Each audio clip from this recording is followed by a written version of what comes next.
All right, I'd like to call a lot of noise tonight. Call a meeting to order for the Planning Commission of Oconee County for tonight. Mr. Rudy, if you'd like to say the invocation. Let's pray if you like. Father, thank you for this day that you made. Help us to have glad and appreciative hearts to rejoice. Creation, and you're creating us. Live and move about and have our beings, do business, and do good things to help our neighbors. And we pray tonight that that is what we do. Staff lending a helping hand to the commission as they deliberate, that we have foresight and wisdom, and that your light would shine. Thank you, and in our manner of speech, and most of all, to help us to listen. Amen.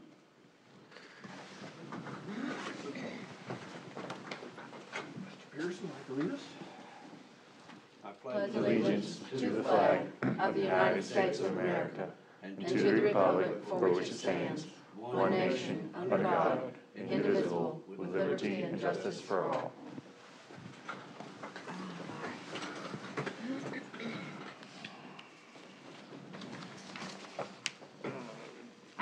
Do I have a motion on the minutes?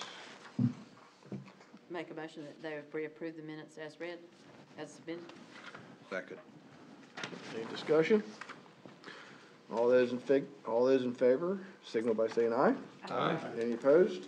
Motion passes unanimously. Public comment? Mr. Markovich, you got 2 minutes and 59 seconds. Thank you, Mr. Kisker. For the record, I am Tom Markovich. I wanted to speak in favor of doing something with commercial setbacks. This is something that I got thinking earlier today. It's kind of interesting. It's maybe a little bit funny, maybe not. We used to have one simple little sentence. Before all this nonsense started, it was in our subdivision regulations. And it said that the setbacks in there would only apply to single-family dwellings. Since that time, I don't know how many pieces of paper we've gone through. This is our 5th ordinance change to try and rectify what was a very simple little sentence that took care of all this stuff. And we just have to keep going back and finding more ways to fix it and fix it and fix it when it didn't need fixing in the beginning. Anyway, I'm in favor of doing something with the setback. Thank you. Staff update? Yes, many of you may know or may not, next year is Oconee County's 150th anniversary of it coming into existence. There's an email from Phil Shirley, who's in charge of the anniversary board, about their tentative schedule of events going on, floats, galas, sponsorship, things of that nature. If you have any input for him, I'm sure he'd like to hear it either as an individual or as a group. I know it's starting pretty short, but it's got the entire year to give some input to it. So if you have any thoughts, and I figure a lot of people don't know that it's going on. I didn't know it was going on until last week. So it's just an interesting bit of information. Also, I received some information. We may be looking at a PDD, Plan Development District, next year. I'm not going to say the name of the development, but it's somebody brought it to my attention, and so that may be a project of ours next year to make another PDD, not on the lake, so not Equus. And then, yeah, that's what we have for staff update. Thank you. Discussion of January 2018 meeting dates. So I figured out why last year and the year before people didn't do January meeting dates, because there's barely issues with it, and I just jumped full head first into an issue, so I apologize for making this more of a conversation than is necessary. So council doesn't solidify the calendar until January 2nd. So while I did ask if there was a council meeting on January 9th that we voted on having a meeting on, there isn't a council meeting, but there is a board meeting. I asked the wrong question. I didn't ask the correct question, so I apologize about that. So all the X's there are dates we can't have. The 29th is open. Other dates are open if we want to have meetings on Wednesday, Thursday, or Friday, but it's all tentative until council votes on something. So they could very well vote on moving all their meetings to Wednesdays if they wanted to. So the 29th I know is open, and I'm pretty confident it'll stay open, as well as the rest of the dates. Tuesdays are off the chart for us at the moment. The 30th perhaps we could do, but I'm not gonna 100% recommend a Tuesday, because that tends to be council's day for boards and otherwise. So does anybody have any thoughts on what, if any, days you'd like to meet up? Not to speed ahead, but in February, the 5th and the 19th would be our normal meeting dates. Is that correct? Yes. Let me look. Let's see, the 1st, 5th, and the 19th, 3rd. Yes, sir. 19th is a holiday. That's what I thought. Is it, yeah, it's President's Day? Yes. Yeah. So the 19th is out. So if we have a meeting on the 29th, then we'd have another one on the 5th. And it's a week's time, I'd have to turn, for staff to turn around information. That's right. And then the 26th is not on the 26th of February, and I'm sorry, I don't have a calendar for y'all to look at, the TVs are down. The 26th, which is the 4th Monday of February, that would be reserved for a Board of Zoning Appeals meeting.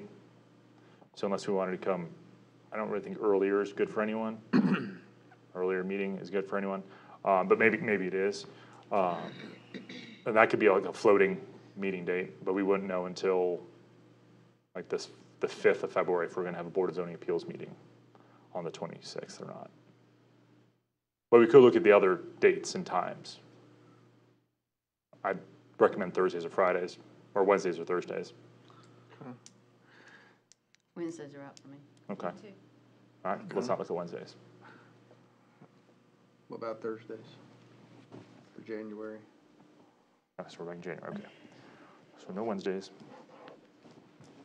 Would be good for Thursdays. Okay. So we could say Thursday the 11th and Thursday the 25th? Any staff conflicts there? Not for my, Mr. anything for you, Reed? Mr. Reed? And then I can say this, and I'll point it out though, that if council on the 2nd decides to throw stuff on there, I'll have to let you all know, we'll have to figure something out. Okay. But we can do the 11th and 25th, that doesn't seem to conflict with anything at the moment. Okay, and then I say we leave it, go back to the 5th for February. And then by that time, we should see what our workload is, and then we'll either have one meeting in February or go back to possibly Thursday the 22nd in February. We'll use Thursday as our backup dates if we need them. Sure. If that works with everybody. Okay, do we need a Let me motion? vote on it. Yeah, I'd go for that. Motion, yeah, motion and vote, sir. Motion? I make the motion, we meet on the 11th and the 25th of January. Second? Second. Any more discussion? All those in favor signify by saying aye. Aye. Any opposed? Motion passes. Discussion on comp plan review. Yes, sir. So the first 2 pages of the comprehensive review are actually from the housing section, the one we already went over. Mr. Root brought it up that the verbiage regarding control-free district didn't match, in the housing element didn't match the one in the land use element. So we brought it up there, it's in the red, it's on the 2nd page. And it says, because we don't have a thing up there, control-free district which, as the name indicates, imposes no use limitations on the parcel, in parentheses, apart from perhaps setback requirements to the extent they are considered use limitations, in caption, but establishes the conditions necessary to overlay limited performance standards in certain areas. That just makes us have the same words for control-free district in one portion as it does another, and does anybody have any thoughts on that? Doesn't increase restrictions or anything of that nature, it doesn't change much, it just kind of harmonizes some of the language.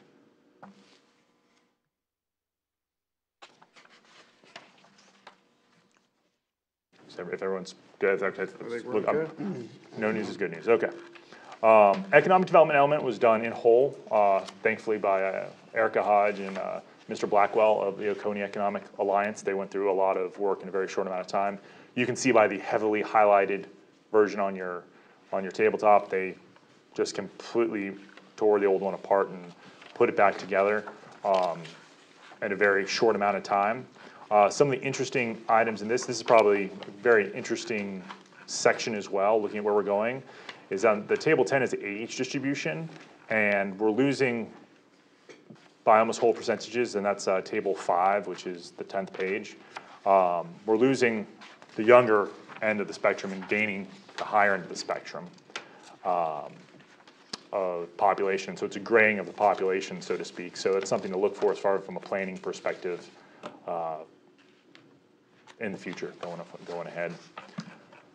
Also, our high school graduation rates and dropout rates are, to me, look kind of not in the best. We kind of have a high 2.8% dropout rate and only 76 passing rate. Once again, from a planning perspective, as far as job creation, things of that nature, may be something to just keep in the back of your head, the statistics of how we are as a county, who we are as a county. Tourism, of course, drives it. We didn't have any updated farm data because the farm census just went out, and that's a little further down. It's the 17th page, about halfway through the packet. But we are looking for the updated census information for the update of the 2020 update. We'll have much better farm data. So it's important that we look at ag as well.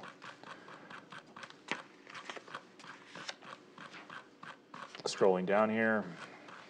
The analysis is that we have a lot of economic development objectives for the future, and those are also things that we'll look at during the update as well. If there's anything in here that you think I can take out, add, or otherwise change, please let me know. I know it's a lot of information fairly quickly.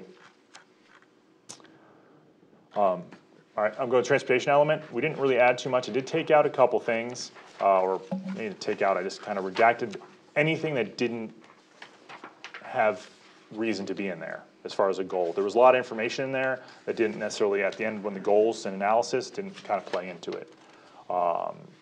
Seneca is a micropolitan area, which includes part of the county. That's kind of a new thing. There is a map T3, shows traffic counts. I don't know if that interests anybody for any further conversation tonight, but map T3 is the most current traffic counts we have, and it shows the hot spots. It's the yellow map. It says Oconee County 2016 traffic counts. And yeah, we're looking at 85 is about 47,000 trips a day.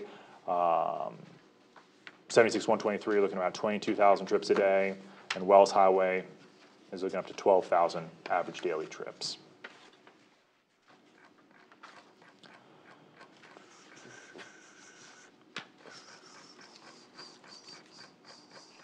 I did take out regarding mass transit.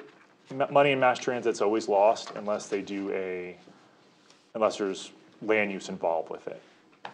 You know, the Henry Flagler's Railroad, which built the entire East Coast, they are now a land development company. They don't do trains anymore. They just do land development for train stations and make a killing. So it's just a thought to look at as far as mass transit is concerned. I would focus on the CAT and bus itself, but perhaps property involved and somehow, you know, mining the miners, so to speak. Regarding air traffic, I took out all the information regarding Atlanta Airport and Pickens Airport because it didn't really go into the goal section so much. And, you know, we know the Atlanta Airport's there. And if you want some information on it, I can definitely add it back in. I just kind of X that out at the moment. And then we have a bunch of trail data in the various parks. And that is for that. Now the land use element, that's something that became a sticking point. It's not in there, it's just one slide, it says land use element at the top. It was done by a consultant using the aerial orthographic analysis, which is fancy word for a plane flying over the county.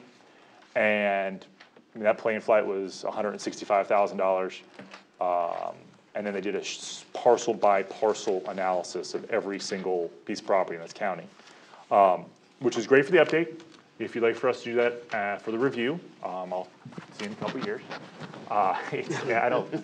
So I'm just trying to figure out what we can do. either we can add some of the large projects that are going on, like Hartwell Village and Clemson Epic, the tech centers, the Tri-County, the big things that everyone knows about, we can add that to it.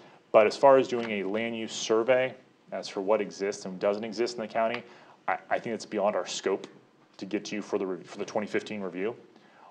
So if you all have any input, be happy to have it. If not, we're just gonna kind of review and revise some of the assumptions and add the big projects into the land use element for the next meeting. And then, yeah. Yeah, I mean, I think I would agree with that, for the review.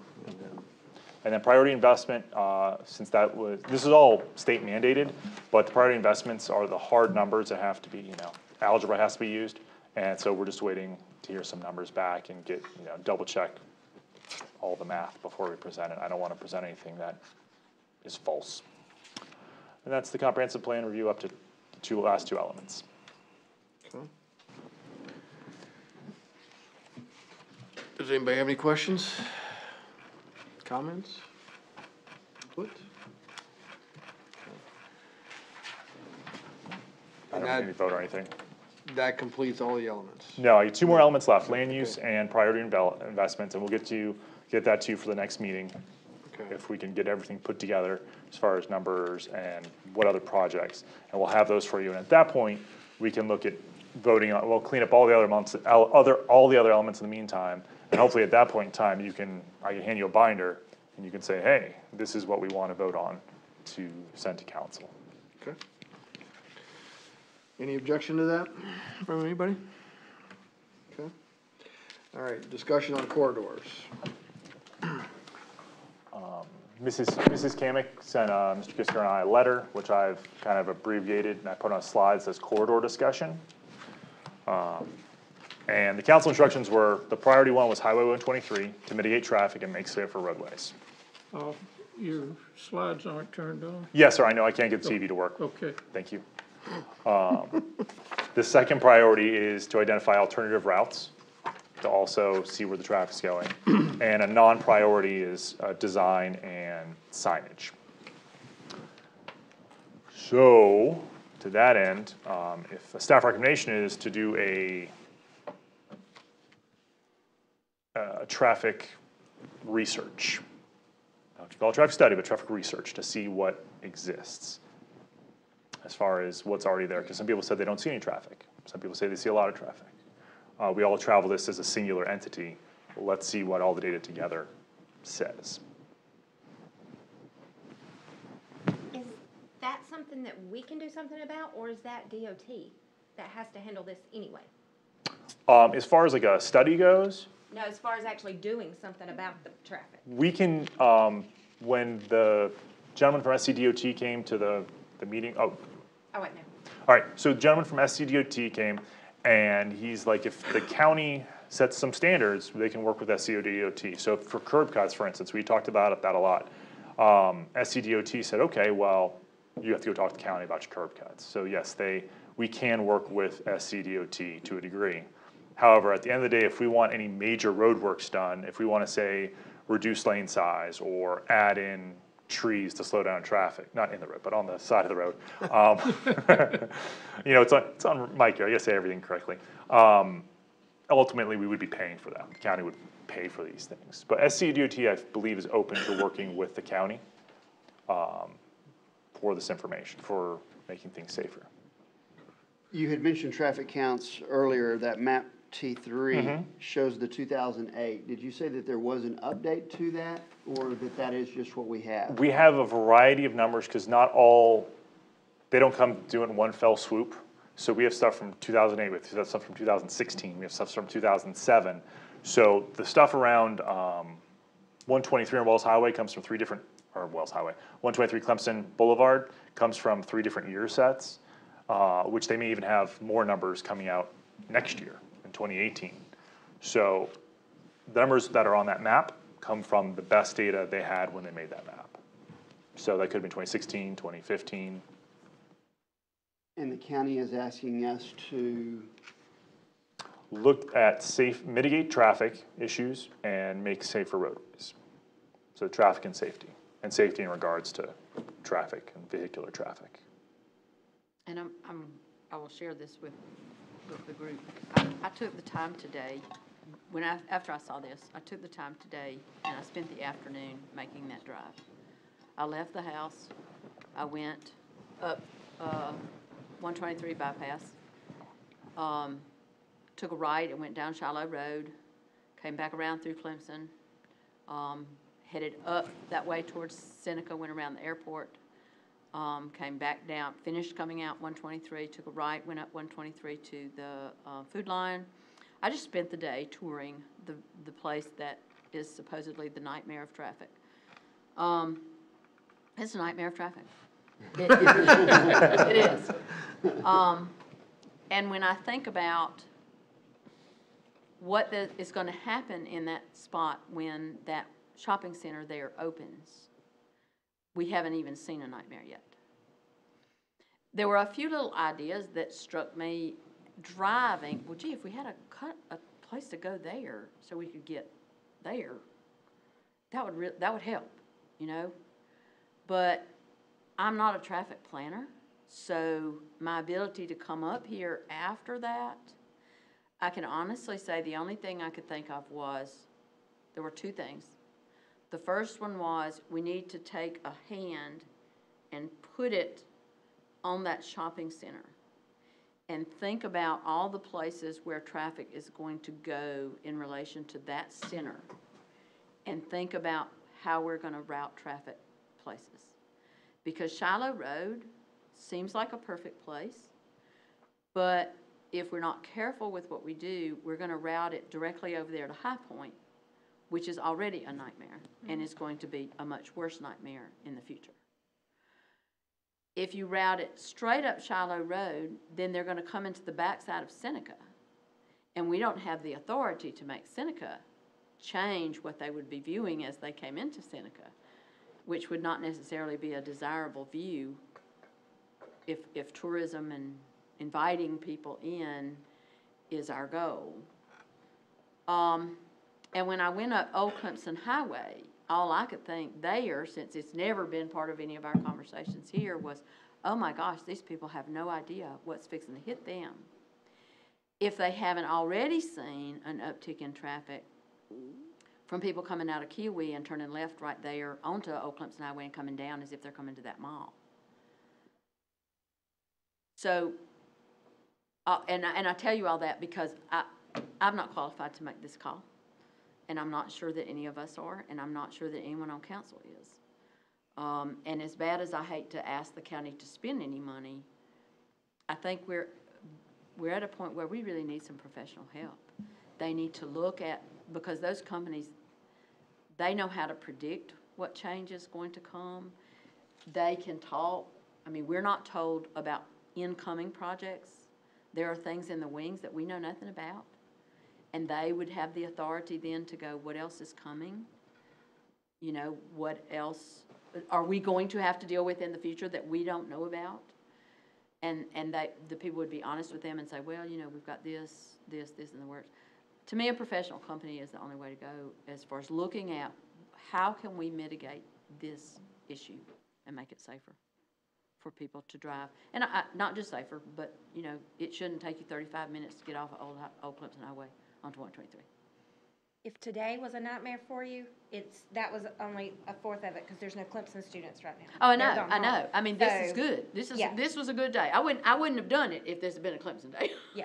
And if it had been a ball game day, I would have gone to Atlanta first. Yeah. So, yeah, I mean. You'd have got to that Atlanta is- first, too. You could have gotten it. Atlanta. Yeah, exactly. And so for me, I mean, when I look at that challenge, I'm not qualified, and I'll be the first one to admit it, and but I feel like we can make a good decision for our citizens if we had advice from somebody who knows what they're talking about. The High Point thing that you were talking about, that scares me. That place is a nightmare because those kids do not stop when they're coming out of there. They just fly out. I travel that road regularly, and there is accidents on top of accidents right there. And it will get worse. And that's not the best road in the world either. No. And there have been people actually, I'm in all of my life, I've been here since 1978, I have never seen a train on that track. But one of my dearest friends has a son who was hit by a train on that track. So when there's one there, it's pretty important. You know, even though you don't see them often, they are there. And so, and that's gonna be another issue there as the traffic increases. So, yeah, it's, Why, personally, I see, Clemson's growth pushing towards Oconee County, and that growth is creating part of our problem on 123. And do we try and pull Pickens County or Clemson into this conversation? And, I mean, we can, get them right help now, make it. that part of 123 is a divided two-lane road. State could come in, make that a 6-lane road, but it's still gonna bottleneck when you're going through Clemson. So Clemson, to me, is not the problem, but it's creating the pushback and the growth from Clemson towards Oconee County is creating, pushback and traffic. And a 6-lane road if is only we- gonna take away the Yeah. land that you could build houses on and push it to the lake. And then people are just gonna drive faster down through there to get from point A to point B. So, I mean, the only really long-term solution, big time, would be another bridge over Hartwell. But that would involve Pickens County in a route to get there. I think discussion with Shiloh Road is probably the best route to get there. So I kind of agree with Gwen, what can we do as planning commission? We need safer roadways. How do we mitigate traffic? What can we do as planners, planning commission, to help mitigate the traffic? And that's where we get stuck. I don't think it's number of curb cuts, personally. I just think it's the volume of traffic, and it's the increase in population, it's the increase in the number of students in Clemson and the number of projects, and, once that, new developments is full bore, that's good. It's just more cars on the road. So do we, we can widen some roads in Oconee County, but it's still gonna bottleneck there at the bridge. You can't make that bridge wide. I mean, you can make the bridge wider, but that's Pickens County. So whatever we try and solve on 123, it's still gonna funnel into 4 lanes when you hit Pickens County line. The bridge, that goes across the lake where the old Stevens plant was, the Oconee County sign is on the Clemson side of that bridge. On the land on the Clemson side. Now, is the county line, is that bridge completely in Oconee County? Is it? Yes, I don't know. Yes. 30 seconds, Mr. Markovich. When, obviously Clemson used to be a part of Oconee County, and it was traded off for the nuclear station. Instead of, generally, most people think property lines go down the center of bodies of water and that sort of thing. That did not happen. Actually, the property line for Oconee County is directly against the shoreline of Clemson. In fact, most of the docks that are in Clemson are actually in Oconee County. The same would have happened with that bridge, because it was already in Oconee County. And so the line is going right there against that shoreline. That's why you're seeing that.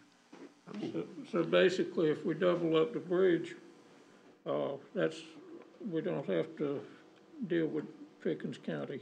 It just all be Oconee. But the traffic got to go somewhere when it gets across the bridge. Go ahead. If I may. So all the cars are driving somewhere, and that kind of comes back to land use planning, is that the cars we're no longer going for like our Sunday drives up in the mountains, and I'm sure that occurs up Highway 11 and other places, and maybe here as well. But it all comes to where are the cars going to and from. Now, Clemson University obviously is a major draw as far as employment as well as students. We're going to have, in this exact area, we're going to have 1,000 at Clemson Epic and another 250 in the new condo units they're going to put there along the lake. So we're going to have 1,200 people who live right on that. So reducing vehicle trip miles by land use planning could be a way to look at it as well. Trying to keep people from having to drive so far for everything. That's just kind of meta. So just a couple of interesting things from this map, and I sure would love to know if this is newer than the 2008, but that T3, you can tell by that map that 123 coming out of Clemson has already exceeded capacity because we are diverting up to Old Clemson Highway to go up north towards the Kiwi Key area. But it's interesting that that map coming off 123 doesn't go down to Wells Highway, that there's a gap there in traffic. So in other words, on Wells Highway, people are coming up 59. So my point being is that right now, 123 seems to be being used to either, one, get into downtown, or two, go north on the lake. Because they're diverting around it on that map. If y'all can look at that T3. Where are you at? On this map right here, it's got the heaviest use is 123 coming out of Clemson. But you can tell that the people are, the next highest use is at Old Clemson Highway going north. So they're already reached capacity and coming off of that, coming off of 123 and going north. But there's a gap between 123 and Wells Highway, meaning they're not actually turning south. They're all turning north, according to this. So which means that Wells Highway is being funneled from 59, people going in one direction or another. Do you see that gap? That little jump of green? That would take me till tomorrow to figure out. To find. But, I'm sorry I can't bring it up on the screen. and that's It's right okay, here. but again, I don't know Heavy traffic enough, here. The I next heaviest understand what traffic you're is that saying, but purple band, I'm not meaning that people are coming here, qualified it's to already overloaded, suggest so a they're way going here. to solve that. They're not going to Wells Highway because there's a small use right here. So in other words, they're not coming here and going here, they're coming here and going here. So you're saying we need a traffic study? And this would kind of suggest that. I'm that how saying that we aesthetic is need this? a professional group to look at, because they may say, hey, if you widen the roads and then get, I don't know, I don't even know what to suggest. So, and I don't know the land well enough to be able to say, you know, okay, here would be a good place to put a new road in. Heaven forbid that we ask the county to spend that money. I would think that a study from a professional group or maybe don't even call it a study, call it a plan. Ask them to come in and say, we got a problem, how would you recommend solving it? But we gotta determine where our problem is. Is it 123 from Seneca to Clemson, or is it from Old Clemson Highway to Clemson? We have to.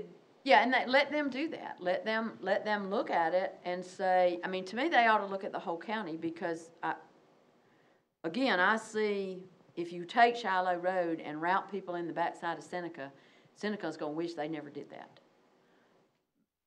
Where did you see the biggest problem today? Was it from Old Clemson Highway back towards Clemson? Did you go from Old Clemson Highway to Seneca on that part of Yeah, I 123? came in from Shiloh Road and then I came around. I didn't see a whole lot of problem at Clemson, obviously.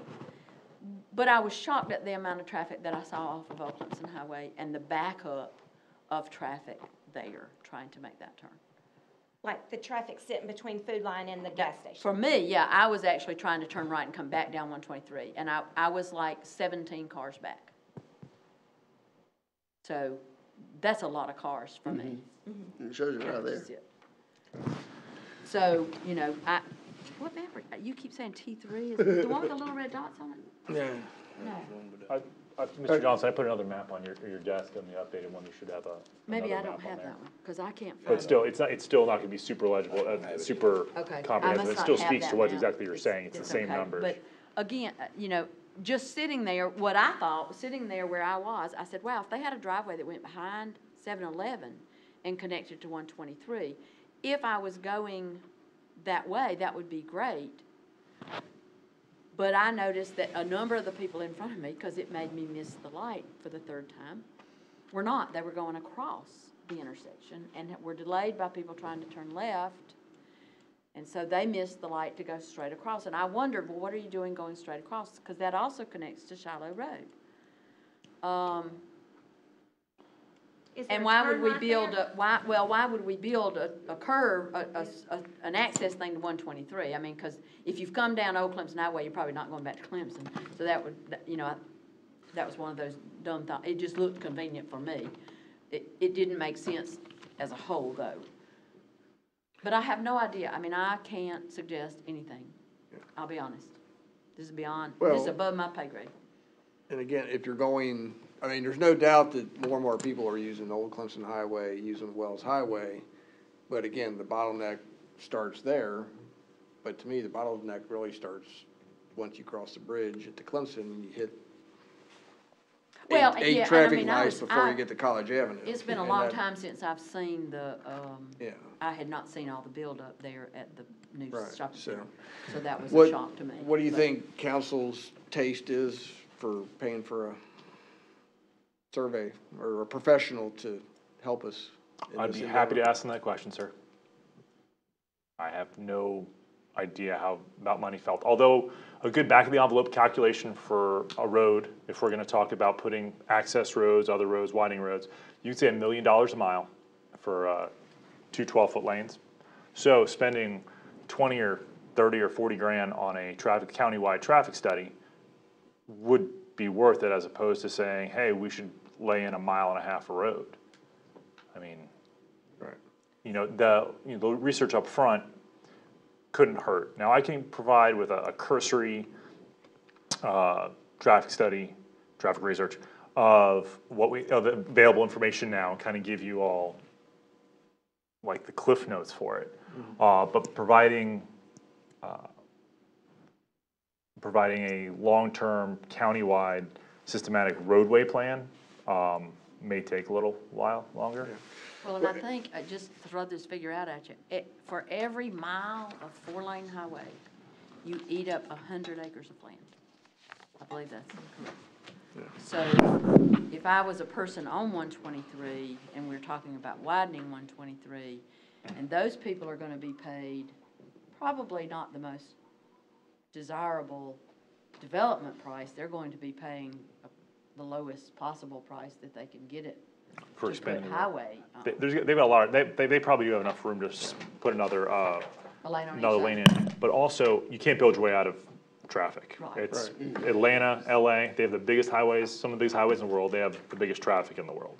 So building your way out of traffic is been proven time and time again. If they had that traffic without those lanes, they would be in a lot worse shape.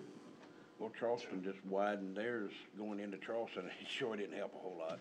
Right, once again, it comes back down to land use. If you can get people out of their car, and people aren't buying stuff when they're driving, well, they shouldn't be buying stuff while they're driving. Like, people going 65 miles an hour aren't stopping at your store, aren't stopping at your fruit stand, aren't stopping at your retail center. They're buying oil and gas, is what they're doing. So slowing traffic down and getting, density seems to be a bad word, but getting more concentrated land use, for what people are driving to, would reduce traffic speeds and things of that nature. People rarely get hit. We're talking about doing a traffic study. This one says 2016, this one that I also have here. That looks like some of them have been updated. Some of the numbers have been updated, but it's still when you go onto the active web map, which I'd be happy to show you, they didn't all do all these numbers in 2016. The most recent numbers on this map are from 2016. Yes, sir. Well, and I think Gwen's idea is a great idea of approaching county council to get a professional or request a professional advice, but I still think the ultimate solution has to be a solution between Pickens County and Coney County, because if we And it seems if like we if they- fix a maybe Coney they don't County, pay for it's still not gonna fix it's to me, it's a Band-Aid, unless Pickens County and Coney County work together to figure out some way to get traffic from 123 through Clemson into the barrage of stoplights and easily, that's, another animal there. But I think, that choking point is the bridge or, the development there once that thing kicks in full speed. And, Yeah, that's gonna be a night. it's, I built built a house in Clemson, 3 years ago and went down, I wouldn't go there consciously on Friday after 10 o'clock in the morning because it took me an hour to get through Clemson, exaggerating. But now it seems like it's Tuesday, Wednesday, Thursday, Friday, or what, it's just in 2 to 3 years, it's grown that much that quickly. And again, if we spend a ton of money trying to fix everything on this side of the bridge, it's still not gonna release the pressure when it comes back to that 4-lane bridge.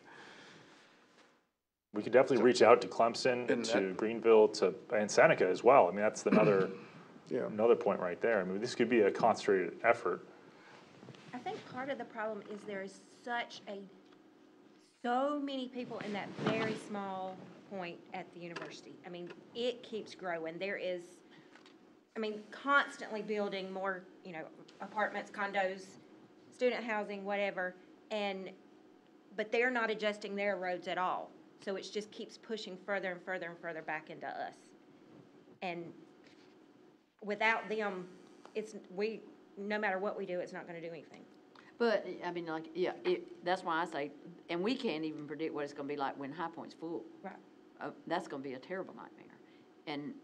But if you go to like Athens or somewhere where they have taken bypasses, and I know that's a whole nother deal when you start going to building bridges, but there might be a way to bypass, to run something that connects, I don't even wanna say the word Highway 24, but, I know that's what a lot of the ballgame people now do. They come zooming down 24. Oh, and there's coming signs up that directing way. them out to 24, Right, traffic by the right, house. because it's quicker than all the other things.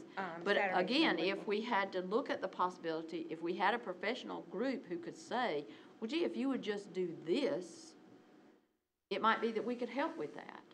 But I can't envision it, so again, we need help. I'm sorry, but we need help. Okay. Does our county road department gather any, traffic data? For county roads, yes, sir.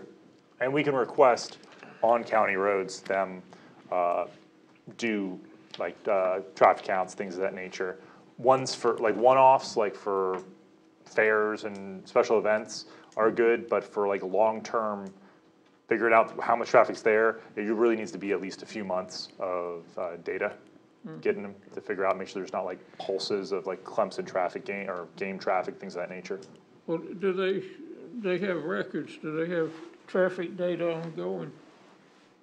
Or I would what do assume they so. do? I would assume they do. I haven't ever asked them that question, but I can definitely ask that question. See what kind of records they have. Richard has traffic data on 123, but I don't know how often he updates it. Before we ask council to spend potentially a vast sum of money, would it make sense to have Coney County Roads come in and talk to us and see what they're thinking or what they have in mind, or? How much of this is county roads that we're talking about, though? 123 is, none of it's on 123. Depending on, you all have mentioned a whole number of roads this evening. Some of them are county roads, some of them are not. Old Clemson Highway's not. I don't believe it Shiloh, is. is that a county road? Maybe. I don't think so. I don't It know. connects two state roads, don't it? And I know there's also an airport there, so you've got to deal with what that might mean. Mr. Chairman. Yes. We're good. I think Adam led off with the notion of doing the staff recommendation was to gather that data, the trips, accidents, fatalities, citations, so you have a bulk of data that could justify the expense to council, and I know that there's gonna be different levels of traffic plan that the professionals will do, so if we can perhaps contemporaneously, he can work on this data with roads and bridges. I know a couple entities that do this type of work, and we can get the price range Okay. that we're talking about, so then we can kind of bring together that information and then send it up to council with whatever y'all's recommendation is. Obviously, it's beyond anyone here to say, we're gonna fix it by doing these curb cuts or this road or whatever. Yeah, well, and that's kind of what I was getting at, is if we do a little bit more due diligence to ask for the study or whatever, it might be easier for them to say yes to Stomach paying that, for it, so if we are in agreement, Do you need a motion? we'll collect more information and then put a formal request to whatever, for council. Yeah. Yeah, okay, so, Adam, also, if there's any way to put the new data into this old format, that format is very easy to understand where the traffic actually is and where it's going, if possible. I could ask the GIS, sure, so. hold on. do we need a motion on that whole thing, or is that just, We do not. okay. Is everybody in agreement with that? If I may, one more thing. Mrs. McPhail brought to light something that's excellent. If you all would agree to it, I'd like to go on field trip with each of you either individually or as a, one or two, down 123.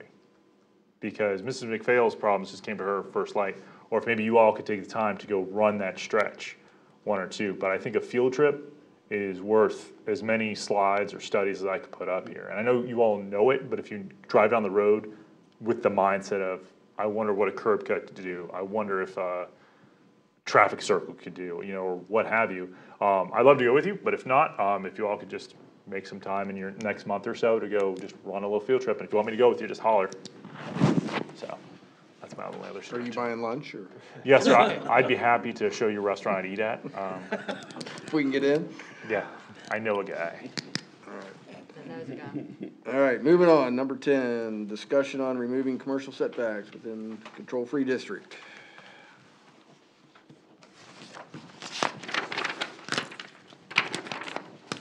I'm coming. That's right. So council kicked back the removal of setbacks from control-free district because they'd like a commercial language for commercial put in there. We only did residential because residential was what was brought to our attention to do, so we did add language for removing of setbacks within the control-free district. And so the first paragraph, and I'll just read, this is the language we sent up to them. Setback requirements do not apply to lot lines separating dwelling units which are part of a multifamily housing structure, e.g. townhouses. As to multifamily housing structures located on one lot, e.g. duplexes or apartments, setback requirements apply only to the exterior perimeter wall of the entire structure. That's the language that you all voted on and sent to council. They sent it back. The language that, sir? What? They didn't send it back. I'm sorry, they didn't send that back. They're having third reading on it tomorrow. They asked that you consider the second paragraph by way of a separate ordinance. So, Yes. that first part's gonna come along unless something unexpected happens tomorrow night. So they're just asking us to say the same thing. They're just asking to cover the commercial aspect. Could potentially amend it. I don't feel all that comfortable amending it because it's such a substantive change in the ordinance. The ordinance has been multifamily housing all the way through. So if you were to add this part, I think you need to do 3 readings on it. So doing it in a 2-step process, which is what the chair lady wanted to do, is how they anticipate it, which is to pass the first paragraph tomorrow night, or to consider it for third reading, and then for you all to send to them this language in the second paragraph, probably the second meeting in January if it suits you. And I think the language is good, tracks with the first paragraph, just applies to commercial.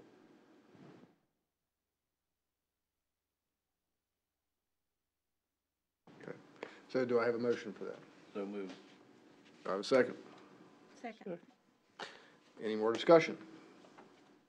So this will be sent to council as a separate ordinance, nothing to do with tomorrow night? Correct. Okay. Any more discussion? All those in favor, signify by saying aye. Aye. Any opposed? Motion carries. Discussion on adding control-free district to the zoning matrix. I've just included all the information regarding base zoning districts, as well as the use interpretation, which also tells you basically what the zoning matrix does, as well as the zoning matrix. There you go. Any discussion? When was the zoning matrix, was it put in at the same time that zoning started? Okay, then if it was put in originally, then there was a reason that control-free was not on this zoning matrix. And I feel like if we put it on here, we're going against what the people of this county voted for, which was to leave that control-free as much as possible. Because the one reason that zoning did go through is because those of us who are out in the rural areas didn't want things pushed on us. But because we were told that the majority of the county would be left control-free, and that just the people that wanted it, were gonna get it, then it went through.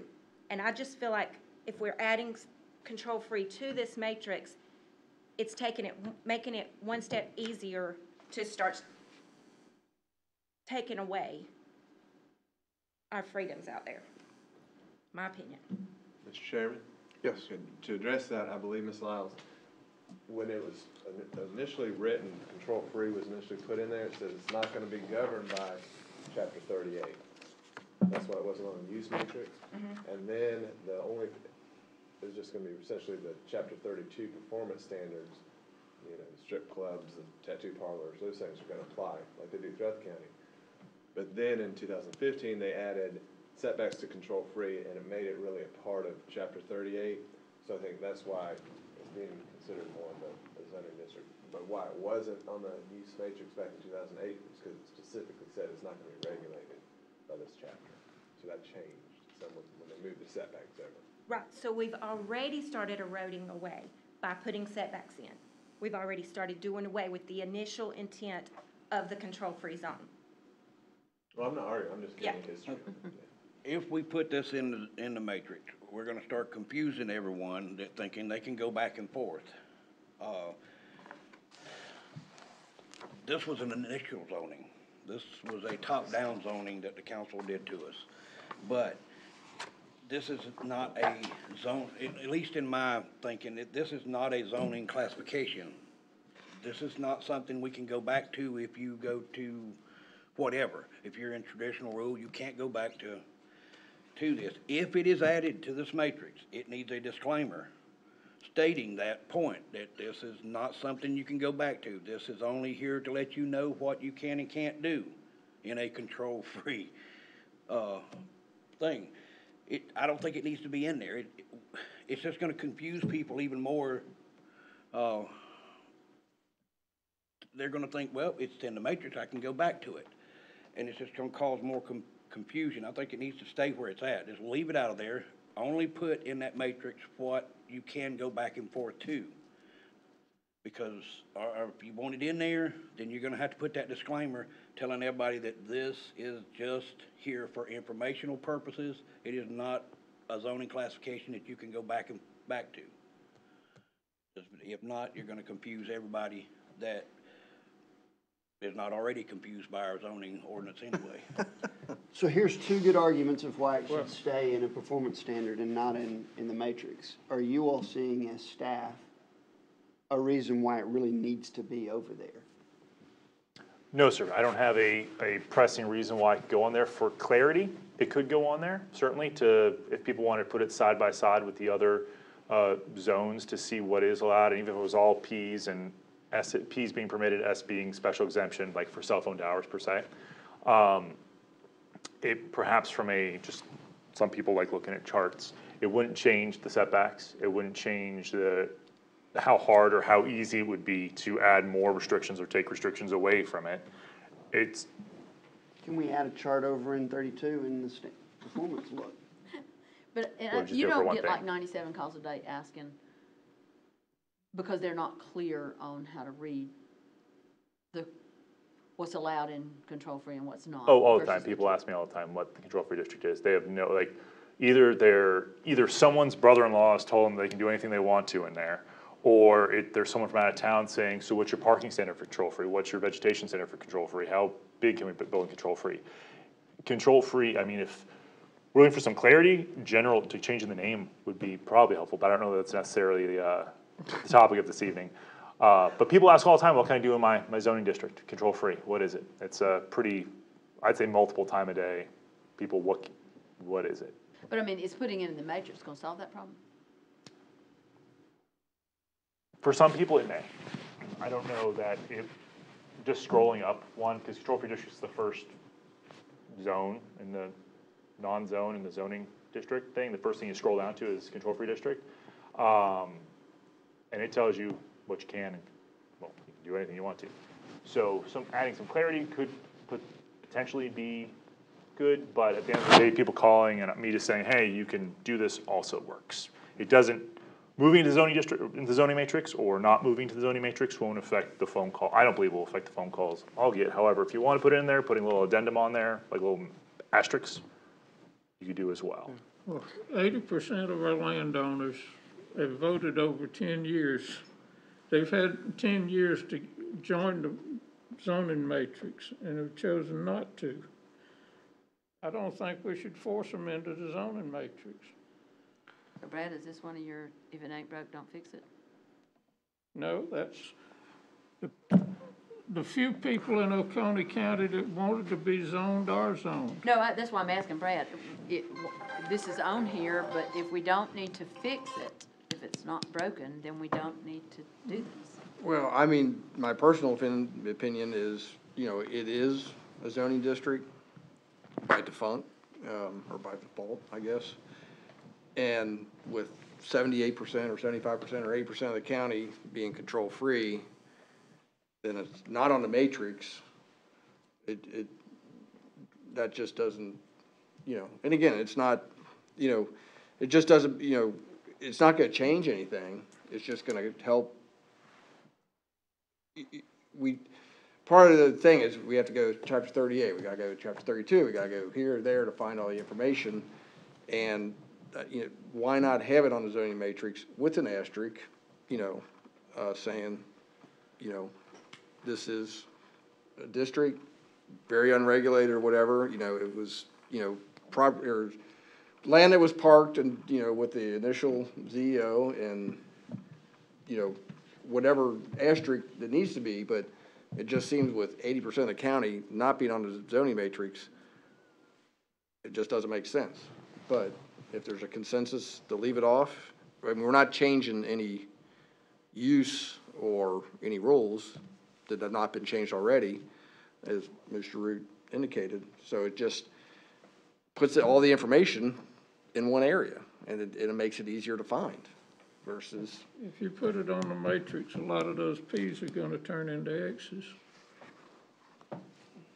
That was kind of my point, is if somebody comes up and, you know, the future planning commissioner or whatever comes up and says, well, in the control-free, we no longer want to allow airstrips or whatever.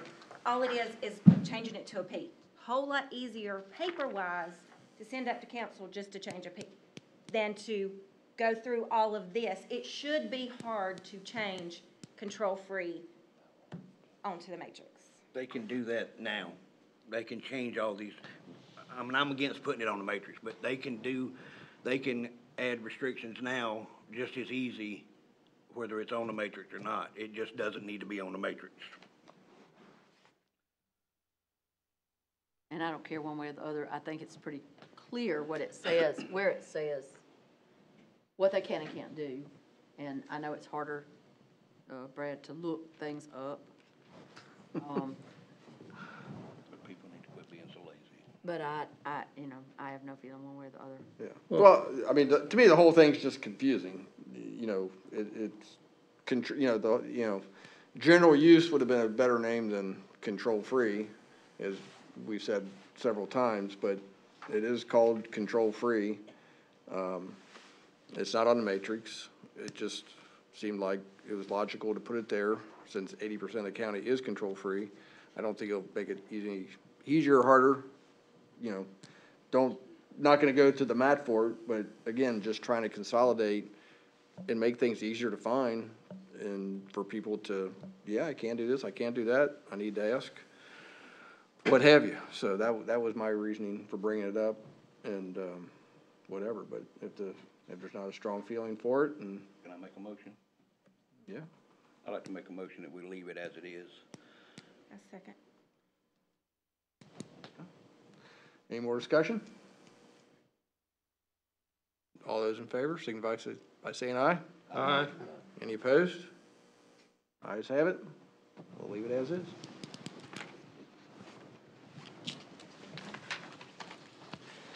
Any old business? No, sir. Any new business? If I could, I would just like to make just a quick something to think about. With the loss of agricultural land all over our country, I would hope that the county, and I would like to give this for y'all to think about, I'd like to have an agricultural component in the comprehensive plan so that we are, you know, we do a lot of things to promote housing. We do a lot of things to make sure that roads are taken care of and planned for. We need to make sure that we also do the same thing for agriculture, that we are, you know, that we move forward with some thought given to food production. I did not realize until I saw this. I knew that poultry was one of the largest industries in our county. I did not realize how much money we were contributing to this county. So yeah, I totally agree. We need more emphasis because there's so many people in this county.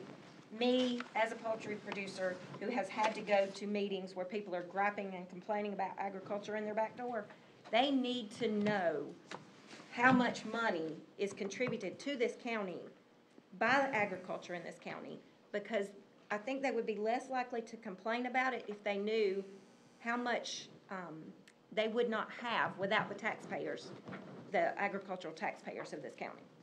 They contribute a huge part of our tax base. Okay, on a lighter note, as vice chairman, I would like to say, and Merry Christmas to every one of you. Wish y'all a very safe and happy holiday season through the new year. And hope everybody's back here in January. Thank you. Same to you. Thank you. Same to you. Thank you. Also want to Motion to adjourn. So moved. Well, that's quick. Meeting adjourned. And that was 2017. Is that a record? Is that a record? Pretty close.